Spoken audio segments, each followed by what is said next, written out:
So guess what? The Kribensis tank is finally ready for fish. I've waited a while because the tank was not balanced at all. It's not looking great actually. It's looking okay, but there's a few issues. Yeah, this is what I'm talking about. Hopefully the camera's picking it up, but there's quite a lot of the sort of green dust algae. Now it was way worse than this, but at the top you cannot see. Hopefully this works. There we go. I've added strips of black tape across just to take out some of the lighting. It's really, really bright. When I had a black background on the other tank, so this one, yeah, this tank here with loads of plants in it, you know, not a lot of rock, not a lot of whiteness for the light to bounce back on. Again, all these things add to the lighting.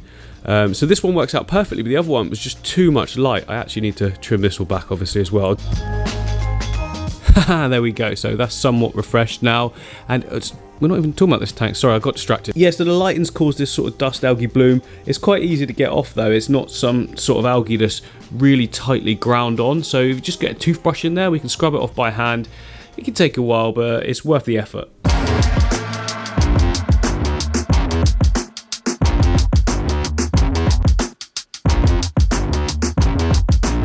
There we go, look, that's the tank looking fresh again. Some of you might have noticed as well, I've got quite a few ottos in here, and I've also got snails.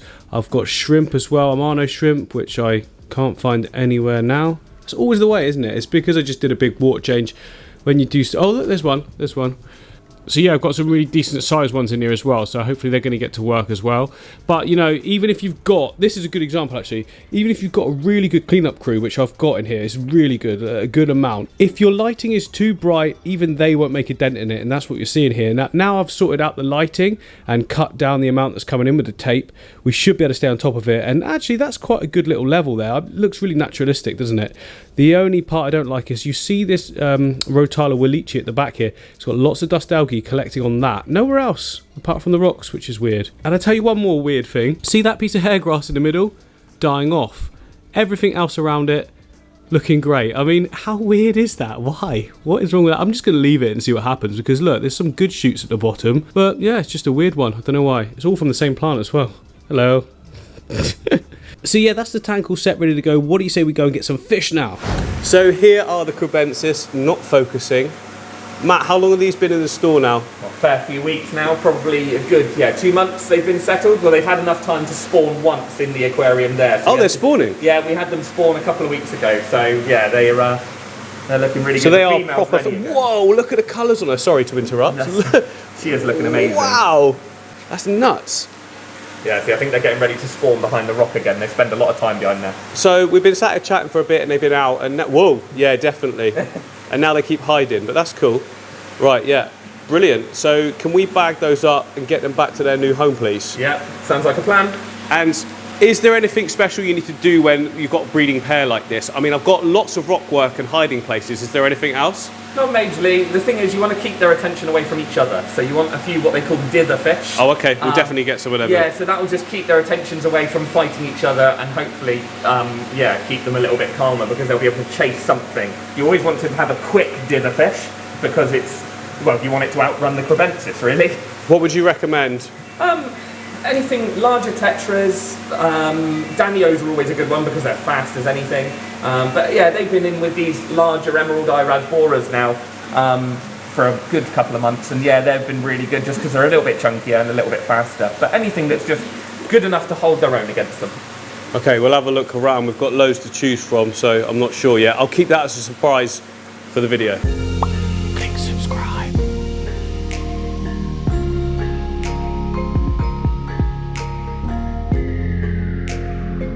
So we're back from the shop, guys. I've actually got the Kribensis. They're down here. Well, you're not going to see them at all, are you, maybe? Well, I'll get them out. I'll put them in. I've got the Kribensis in this bucket. And then I've got the Tetra in this bowl. Yes, I know, don't put fish in a bowl. Very temporarily. They're coming straight out. It's just so I can get them used to the room temperature because the room's heated, not the tank. So currently the Kribensis have been inside here for about an hour or so. So it's time now to move them across to the aquarium.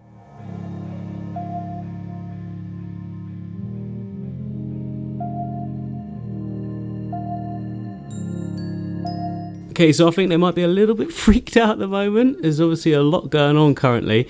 Now, I didn't turn the light off because obviously they've been in the room for like well over an hour. And it's bright in this room anyway, so they're used to the light currently already. But they'll be fine. Let's give them a few minutes and they'll start swimming around everywhere. So I went for the bloodfin tetra because I wanted to try out a different one. And in the shop they were schooling so nicely, and they seem to be staying all at the top sort of area, which is going to be perfect because I think the Kribensis are going to take up residence in these rocks at the bottom. Oh, there's some more. They're hanging around in little groups. So yeah, they seem to be a nice shoaling little fish. So they should be quite enjoyable. Oh, there we go. Already starting to sort of come out a bit. 10 minutes, they'll be all over the tank.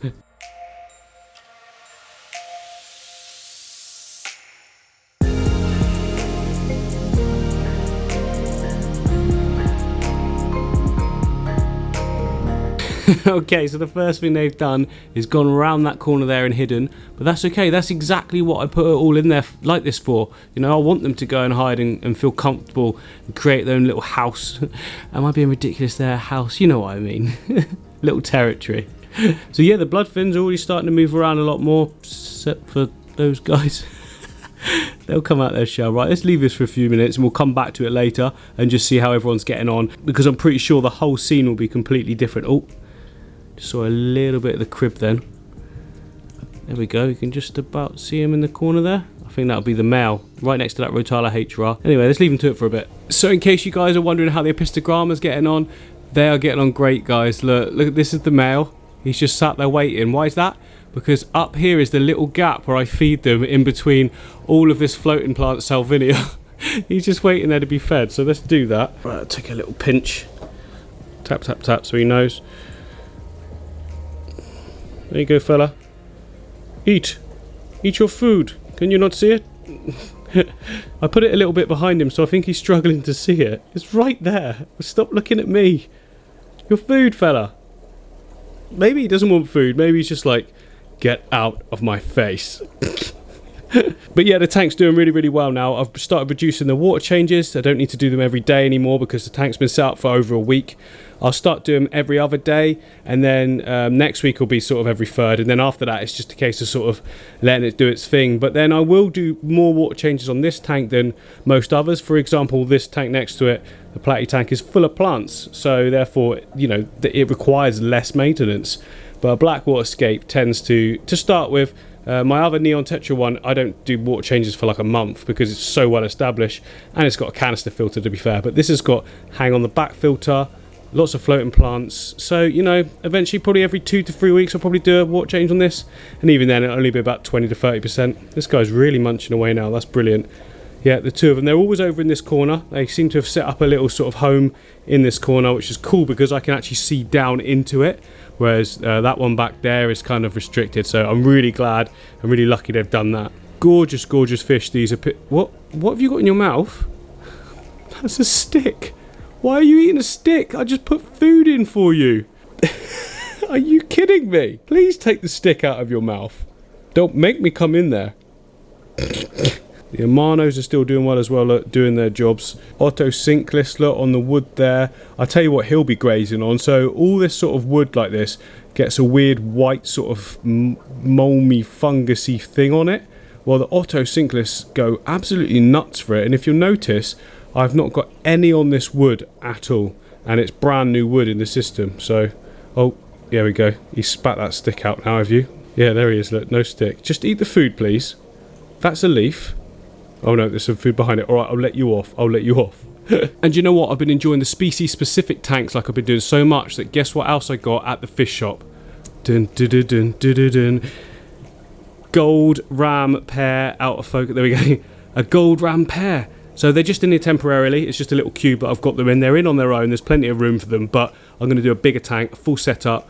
They're absolutely stunning. Look, so the colours aren't ridiculous on them, and I prefer that because I just think there's less chance of anything happen to do with hormones or messing around with. I'd like to see. Not happy with this camera in the face at all. So that's the male, that's the female there. So you see the back part of her is curved of her top dorsal fins, and then the male, look, big spiky one. He's a lot bigger in general. And yeah, I think they're going to be a really great pair to put in another tank. I want to do a real naturalistic tank for them as well. But above those guys, up to the top here, you would have seen in the previous build video, we built the tank for this betta fish here. What a stunner. What an awesome looking tank as well, even if I do say so myself. So these are actually now two of my absolute favourite tanks sat right next to each other. I've gone for two different substrates, two different styles. One's with mainly wood, one's with mainly rock. And yeah, I'm really loving it. Let me know, guys, which one's your favourite so far. So the purpley, yellowy tank or Hellboy's tank. I mean, Hellboy's tank is obviously a lot more mature, and this tank has been set up only a few days. So really lucky to be able to sort of grow my own plants, to be able to plant them and have them look this good almost like instantly. But that is the benefits of having all the storage tanks that I've got, is that I can grow plants. Because when you receive plants, they never look like they should do, because they're normally grown out of water or in little cups or whatever, whereas all of mine in here have been growing in a tank for two to 3 weeks minimum, so they've sort of adapted and just look great straight away. Right guys, it's been 15 minutes since we put the fish in, so all the blood fins are starting to school now really nicely in the top section. And actually the where are they, the cribs, the new cribs have been going all over the place. I've been looking behind me whilst I've been on the computer, and they were going everywhere, but now they won't, obviously, because there's this big tall thing talking loudly and got a camera in their face. I'm just going to wait here quietly. Okay, there we go, the female, look there, just coming out now. She's looking great. Look at the colours on her, full breeding dress. Well, that was brief, wasn't it? There we go, look, there's the female. She's coming around. Just a minute ago, the male was following her everywhere. I don't want to go too close just yet, because I've got a feeling she'll shoot right back. There we go, just good, nice and steady. Come on, there's the male as well. They're properly exploring like I thought they would as well, which is brilliant. They're going in and out of these rocks continuously. Oh, look, awesome. Look at the colours, guys. Those oranges. Stunning, aren't they? Male, female, doesn't matter. Both just look absolutely gorgeous. They're doing just what I wanted them to do with these rocks as well, look. Hopefully we get some really good success here. I'd love to see some babies. I mean, these two are already bred in the shop, but they ate all of them because they're in that tiny tank with a ton of tetra. And Matt said it's more like the case of, like, they eat them because they think, well, they're going to get eaten anyway, so we might as well have the, you know, the energy and sustenance from the babies. But I think down here, look, there's not a lot going on ever down in this section. So maybe we'll get more success. They'll be able to defend their territory better. There was just one rock in that other setup, and they still, you know, had babies. I'm really excited for this one, guys. Oh, look, they're letting me get close as well. That male looks so good. They're really good fish, aren't they? Colours are so vivid as well. Just the oranges, I really love the orange on their fins. It complements the pink, everything. Oh, just a perfect looking fish, aren't they? And we can only hope that we get hundreds of them.